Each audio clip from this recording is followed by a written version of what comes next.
I spent a portion of my morning reading an email from some folks that had put together a beautiful tribute in memory of the legacy that Helen Rucker has left to our county. Some of the thoughts that I'd put together in thinking about Helen is that Seaside may still be waiting to elect its first woman mayor, but Helen Rucker showed us that leadership and impact come in many forms.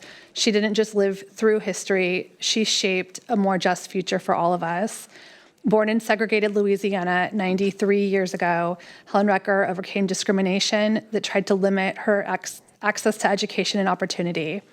Instead, she earned her degree, became the first African American to graduate from LSU's library science program at age 18, and got to work building a better world. In Seaside and on the Monterey Peninsula, Helen raised her family and spent 24 years inspiring students as a teacher and a librarian.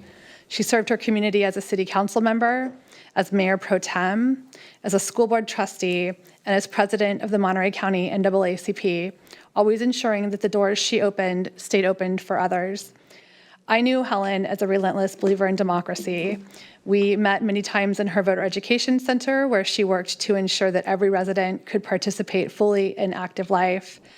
And during the 5 years that I served on the MPUSD school board, Helen sat in the front row, always in the same seat, watching over us, advising us, and holding all of us accountable to the values that built this community. I can tell you that I'm a better leader because of Helen and because of the way that she invested in me and the leaders around me. And we're all better because Helen never gave up on the promise of justice. Her legacy, as is clear in talking to folks in the community who reflect on the ways that she touched their lives, her legacy lives on in the students that she lifted up, the civic leaders that she mentored, and the institutions that carry her name, including the Helen Recker Center for Black Excellence at CSUMB. There's many others as well.